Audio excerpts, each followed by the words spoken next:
On a hot night on August 12, 1961, Chicago police find an abandoned Cadillac parked on Lower Wacker Drive. The windows were open and the keys were still in the ignition.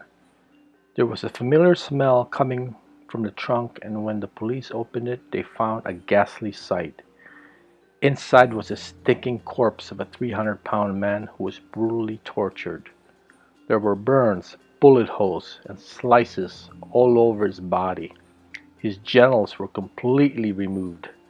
There were rope marks in his neck and abdomen. Police later identified the man as William Kearney of Cicero, Illinois. His street moniker was William Action Jackson. He was a death or juice collector for the Chicago outfit, working under Mad Sam DiStefano.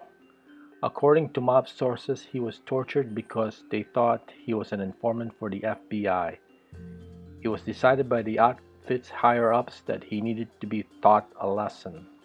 So a torture team was assembled that composed of DiStefano, Jackie the Lucky Cerrone, Fiore Fifi Boschetti, and Jimmy Turk Torello, and he would be involved in the most brutal gangland slayings in U.S. history.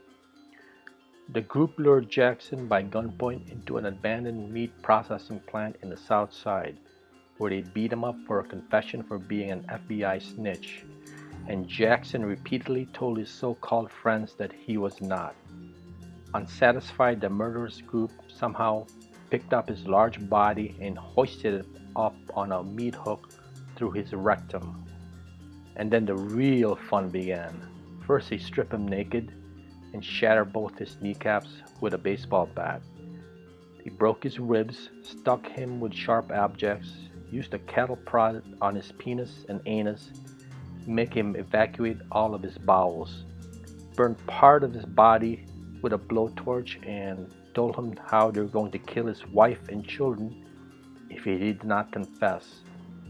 And all of this time, Jackson was begging and pleading for them to stop. Then they left him for 3 days until he finally died from his wounds. It wound up that Jackson was not a snitch after all, but he was asked by an FBI agent to be one, but he refused. But that was enough for the outfit to know that he was cooperating with them. So he was murdered and tortured for nothing, and no one was ever convicted of his murder. All of his torturers died of natural causes, except for Mad Sam DiStefano, whose arms were shot off by a shotgun blast delivered by his protege, Tony the Ant Spalatro. I still say he got off easy for his evilness. Now, the reason why I tell this story is because of the brutality, cruelty, and viciousness of the crime, and it goes to show you that the mob can be as monstrous as any serial killer can be.